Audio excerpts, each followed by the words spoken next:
Tonight, someone will take control of Region 3 and Class 3A as our Friday Night Football Fever Game of the Week highlights St. James and Trinity. WSFA sports reporter Jahmal Kennedy is live from St. James. And Jahmal, you spoke with St. James head coach Neil Posey moments ago. What can we expect from these two teams?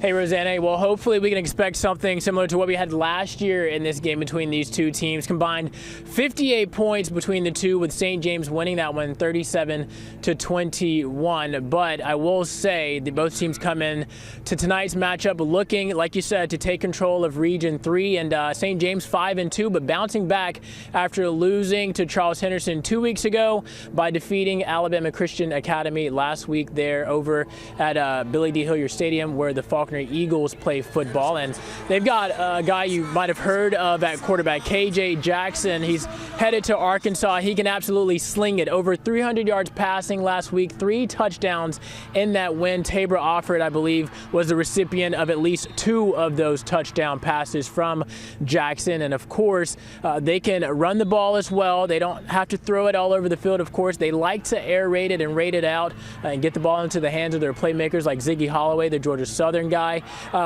You talk about this Trinity team, and we're going to hear from them coming up at 6 tonight. This Trinity team really has been kind of stingy defensively, to put it, simply. I mean, they didn't allow a single point last week against their opponent, and a couple weeks ago they only allowed 14 points. They've only allowed more than 10 points just a handful of times this year. They're 7-0 for a reason, and they're coming into this game looking to make some noise. And we did hear from head coach Neil Posey of the St. James Trojans just a couple minutes ago at the top of the 4 o'clock hour, and he talked about how this game means a lot to his team, not just because it's up for the region crown, but because they're playing against another Montgomery team. I mean, we hear it all the time in MPS. I mean, when those guys go against one another, it means a lot, and it means the same thing for teams like Montgomery Academy and St. James and Trinity and Catholic. When they all play against one another, it means a lot to them. They want to beat these guys on the gridiron. But I mean, he's got his hands full with Weber McClinton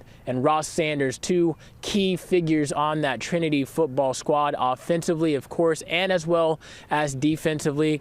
They're kind of like the glue to the Trinity Wildcats tonight. So we'll find out what happens, Rosanna. We'll see, but I expect a high-scoring game. I expect a good game. We've kind of had a washout of good games in terms of our games of the week. We've had a lot of blowouts this year, but I'm hoping that tonight, this is the one that gets us going for the rest of the year. Like you mentioned, Week 8, it's kind of passing by. We're kind of settling down here. We got about another month to go, but kickoff tonight is 7 o'clock sharp. You don't want to miss it. The highlights will be on at 10:15. They say time flies when you're having fun. Thanks, Jahmal.